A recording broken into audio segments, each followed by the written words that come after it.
রাত ১টা বাজে। আমি তাহাজ্জুদের নামাজ পড়ছিলাম। এমন টাইমে বউয়ের কান্নার আওয়াজ পেয়ে নামাজ শেষ করে লক্ষ্য করলাম রুমের ছোট্ট বাল্বটি জ্বালানো। সঙ্গে বউ আমার খাটের কোণে বসে কান্না করছে এবং মোবাইলে কার সাথে বিড়বিড় করে কি যেন বলছে। আমি পেছন থেকে শোনার চেষ্টা করলাম, কিন্তু কিছুই শুনলাম না। বুঝলাম বউ মোবাইল ফোনে কথা বলছে। আমি জিজ্ঞাসা করলাম, কি ব্যাপার নদী, কি এমন জিনিস কার কাছে এভাবে কান্না করে করে চাচ্ছ? না তেমন কিছু না, মিথ্যা বলবে না, আমি তোমার স্বামী, সবকিছু জানার অধিকার আমার আছে। প্লিজ তুমি ঘুমাও, আমাকে কোনো প্রশ্ন করো না। তার মানে তুমি আমাকে বলবে না? ঠিকই তো, আমাকে কেন বলতে যাবে? আমি তোমার কে?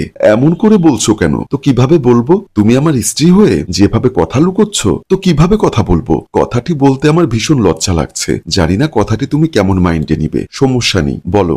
আমার বাবা অসুস্থ, ওনার চিকিৎসার জন্য ৫০,০০০ টাকা লাগবে, কিন্তু ওনাদের কাছে একটি টাকাও নেই। বর্তমানে বাবার চিকিৎসার জন্য আমার বড় চাচার কাছে কিছু টাকা চেয়েছিলাম। ও এই ব্যাপার? হ্যাঁ। আমাকে এই কথাটি একবারও বলনি কেন সেটা আগে বলো। লজ্জার কারণে বলতে পারিনি। স্বামীর কাছে বউ কখনো লজ্জা পায়? এই প্রথম শুনলাম। আচ্ছা ঘুমোই, সকাল হলে দেখা যাবে কি করা যায়। সকালবেলা ঘুম থেকে উঠে প্রথমে নামাজ পড়লাম, তারপর বউকে ঘুম থেকে ডেকে ড্রেসিং টেবিলের ড্রয়ার থেকে ১,০০,০০০ টাকা নিয়ে বউয়ের হাতে দিলাম। যা দেখে বউ ভীষণ আশ্চর্য হয়ে জিজ্ঞাসা করলো, কি করবো এত টাকা আমি? বাবার চিকিৎসা করাবা, বুঝেছো এখন? কিন্তু কোনো কিন্তু নয় পাগলি, তোমার বাবা মানে আমারও বাবা। বাবা অসুস্থ হয়ে থাকবে, আর সন্তানেরা কি সেটা মুখ বুজে দেখবে নাকি? এত টাকা তো লাগবে না, জানি লাগবে না, কিন্তু বাবা সুস্থ হওয়ার পরে তো কাজ করতে পারবে না, তখন খাবে কি? এজন্য বেশি দিয়েছি। স্বামীর এমন মহৎ গুণ দেখে নদী সেখানেই হাউমাউ করে কান্না করতে থাকে, যা দেখে হাসিব তাকে বুকে জড়িয়ে ধরে আলতো করে কপালে একটি চুম্বন দেয়। বউ টাকা নিয়ে বাপের বাড়ির দিকে রওনা দেয়। কিছুদিন পর আমার বাবার সাথে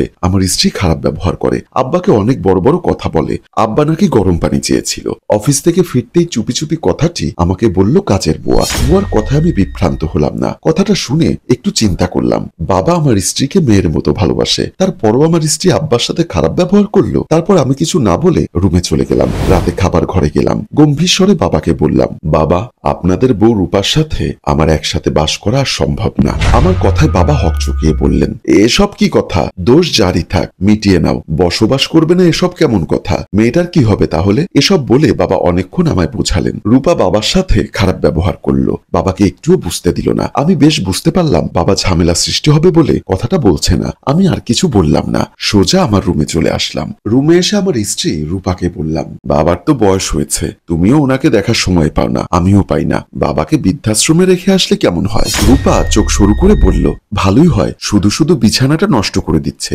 ওখানে আব্বা গল্প করার অনেক মানুষ পাবে। এতদিন পর তুমি একটা সঠিক সিদ্ধান্ত নিয়েছো। বৃদ্ধাশ্রমে গেলে গল্প করার অনেককেই পাবে। আমি গম্ভীর হয়ে বললাম, এটা ঠিক, এই বয়সে গল্প করার লোক দরকার। রূপার মুখে এমন কথা শুনে আমার কেমন জানি খটকা লাগলো। আমি আর কিছু বললাম না, মন খারাপ করে শুয়ে রইলাম। পরদিন সকালে ওয়াশরুম থেকে ফ্রেশ হয়ে আসতে রূপাকে বললাম, দ্রুত রেডি হয়ে নাও, বৃদ্ধাশ্রমে যেতে হবে। স্ত্রী খুশি হয়ে বলল, আচ্ছা। কিছুক্ষণ পরে আমার স্ত্রী রেডি হয়ে এসে আমাকে বলল, বাবা কোথায়? তুমি এসো, বাবা বৃদ্ধাশ্রমে চলে আসবে। গাড়ি থামলো রূপাদের বাড়ির সামনে। রূপা বিস্মিত হয়ে বলল, আমাদের বাড়িতে নিয়ে এলে কেন? তোমার বাবা মাও তো বৃদ্ধ, তাই তোমাকে এই বৃদ্ধাশ্রমে রেখে গেলাম। ওনাদের গল্প করার লোক প্রয়োজন, খুব দ্রুত ডিভোর্স লেটার পেয়ে যাবে। রূপা অনেক আকুতি মিনতি করলো, আমি শুনলাম না। আমি একটা কথাই বললাম, যে মেয়ে শ্বশুর শাশুড়ির ভালোবাসা বুঝতে পারে না, সে কাউকেই ভালোবাসার যোগ্যতা রাখে না। তোমার সমস্ত এবাদত, নম্রতা, ভদ্রতা আমার কাছে তুচ্ছ। তোমার বাবার এমন অসুখের খবর আমি শুনলাম, সেই মুহূর্তে আমি নগদ টাকা দিয়ে তোমাদের ফ্যামিলির পাশে ছিলাম।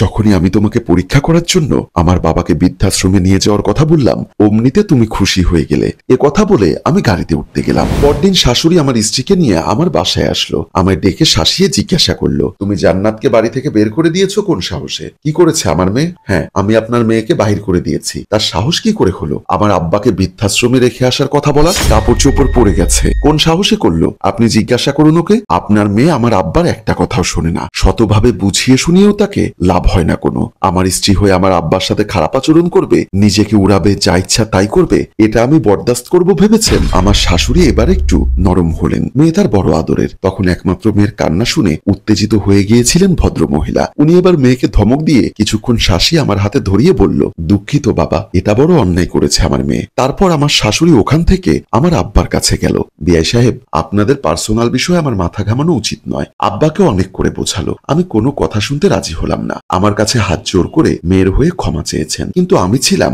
আমার কথা কথায় অটল, ডিভোর্সের হুমকিও দিয়েছি। সেদিন বাধ্য হয়ে আমার শাশুড়ি জান্নাতকে সাথে নিয়ে আবার চলে যান। তারপর থেকে আমি জান্নাতের সাথে কথা বলা সহ সমস্ত যোগাযোগ বন্ধ করে দেই। কয়েকদিন বাদে বউ আমাকে কল দিয়েছে এবং যোগাযোগ করার জন্য পাগল হয়ে গেছে। কেননা পাগলিটা যেমনই হোক আমাকে ভীষণ ভালোবাসে। আমাকে ছাড়া কোথাও থাকার অভ্যাস ওর নেই, আমারও তাকে ছাড়া কষ্ট হচ্ছে। তবুও তাকে সঠিক পথে আনার জন্যই এমন কঠোর সিদ্ধান্ত নিতে বাধ্য হয়েছি আমি। যদিও বউয়ের অগোচরে রোজ তার খোঁজ খবর নিয়েছি আমি। 15 দিন পর কালো বোরখা, হাত মোজা, পা মোজা পরিহিত অবস্থায় বউকে নিজের অফিসে দেখে চমকে গেলাম আমি। মনে মনে খুশি হলেও তা প্রকাশ না করে জান্নাতকে এড়িয়ে চলছি। মানে এমন একটা ভাব করছি যেন তাকে দেখিনি আমি। পর মুহূর্তে জান্নাত আবেগী হয়ে পাবলিক প্লেসে আমাকে জড়িয়ে ধরলো, কেঁদে কেঁদে বলল, প্লিজ আমাকে ক্ষমা করে দাও জান, আমার ভুল হয়েছে, তার জন্য আমি অনুতপ্ত। এরপর থেকে আর এমনটা হবে না, আমাকে তোমার সঙ্গে নিয়ে নাও প্লিজ, তোমাকে ছাড়া এই কটা দিন আমার দম বন্ধ হয়ে আসছে। আমি মুচকি হেসে তাকে নিজের বাহুবন্ধনে আবদ্ধ করে বললাম, তুমি তোমার ভুল বুঝতে পেরেছো, আমি ভীষণ খুশি হয়েছি জান্নাত। আল্লাহর ইবাদত পালন করা প্রত্যেক মুসলমানের জন্য ফরজ। ইসলাম ধর্মের নামাজ, রোজা, হজ, জাকাত, পর্দা করা মুসলিম নরনারীদের জন্য ফরজ ইবাদত, স্বয়ং আল্লাহর হুকুম। আমাদের প্রত্যেকের উচিত তার আদেশ, নির্দেশ, নিষেধ মেনে চলা। তুমি আমার ব্যবহারে কষ্ট পেয়েছো জান, আমাকে ক্ষমা করে দিও প্লিজ। আমি তোমার ভালোর জন্যই এমনটা করেছি। কেননা স্ত্রীকে সঠিক পথে পরিচালনা করা স্বামীর দায়িত্ব। আমি তোমাকে ভালোবাসি, তোমার সাথে শুধু এই দুনিয়াতে নয়, জান্নাতেও আমি তোমার সাথে থাকতে চাই। তাই জান্নাত পেতে হলে সর্বপ্রথম আমাদের আল্লাহর হুকুম মেনে চলা উচিত। তবেই না মৃত্যুর পরে রব জান্নাত নসিব করবেন আমাদের।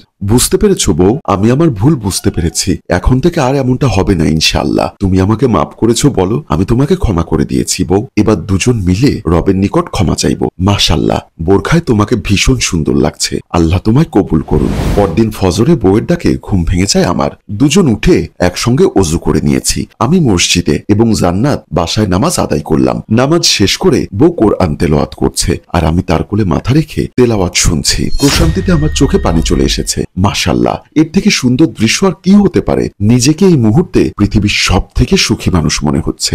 লাইফে একজন উত্তম জীবন সঙ্গী থাকলে সুখী হতে আসলেই বেশি কিছু লাগে না। তৎক্ষণাৎ আমি বউয়ের হাতের পিঠে চুমু খেয়ে বলে উঠলাম, ভালোবাসি বউ, তুমি একান্তই আমার ঝিনুকের মাঝে লুকায়িত মুক্তা। সম্মানিত দর্শক, কেউ চায় না তার প্রিয়তমাকে সারা দুনিয়া দেখুক, সবাই চায় প্রিয়তমার প্রশংসা করুক, আর কেউ চায় তার প্রিয়তমা ঝিনুকের মাঝে লুকায়িত মুক্তার মতো সুরক্ষিত থাকুক। এই দুজনের মধ্যে আকাশ সমতফাত। উত্তম তো সেই যে গায়রতবান। এরকম সঠিক একজন মানুষ সারা জীবন থাকুক, আমিন। গল্পটি কেমন হলো কমেন্ট বক্সে লিখে জানাবেন। ধন্যবাদ। গল্পটির ভাবনা ও প্রযোজনায় মঞ্জুর মোর্শেদ, ক্যামেরায় শিহাব। ধন্যবাদ।